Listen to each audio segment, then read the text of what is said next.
మీరు ఇప్పటికే చూశారు. అంటే భీమిలిలో గాని, జంధ్యాలలో గాని సభలు చాలా భారీగా అంటే ఊహించని విధంగా జనాలు రావడం ఓవర్‌వెల్మింగ్‌గా జరిగాయి. అంటే దీని అంతటికి కేవలం కారణం ఒక్కటే.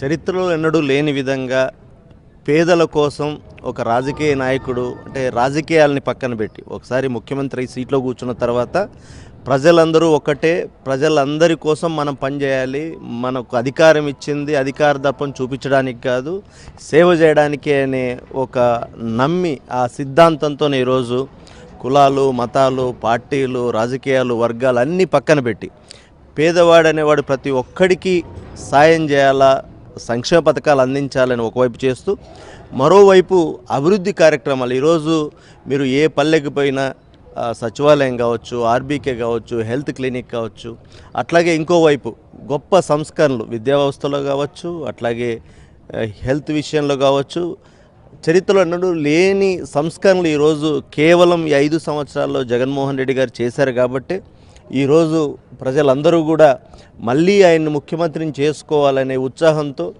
మళ్ళీ మేమందరం ఆయన వైపు ఉన్నామని చెప్పడానికి ఈరోజు మరి వైఎస్ఆర్ కాంగ్రెస్ పార్టీ నాయకులు, కార్యకర్తలు, అభిమానులు వాళ్ళందరూ కూడా అది చూపించుకోవడానికే ఈ సభలకు వస్తున్నారు. మరీ ముఖ్యంగా రేపు 18వ తేదీ అనంతపురంలో నిర్వహిస్తున్నాం ఈ రాప్తాడులో.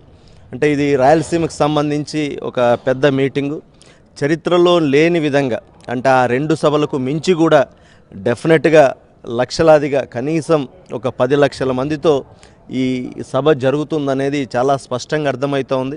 ఇప్పటికే నియోజకవర్గాల్లో కానీ బయట చూసిన ప్రతి చోట కూడా వైఎస్ఆర్ కాంగ్రెస్ పార్టీ కార్యకర్తలందరూ కూడా ఈ మీటింగ్ ఎప్పుడెప్పుడు అని ఎదురు చూస్తున్నారు. అంటే ఎవరికి వాళ్ళ ఊర్లలో వాళ్ళంతకు వాళ్ళే స్వచ్ఛందంగా సిద్ధమవుతున్నారు.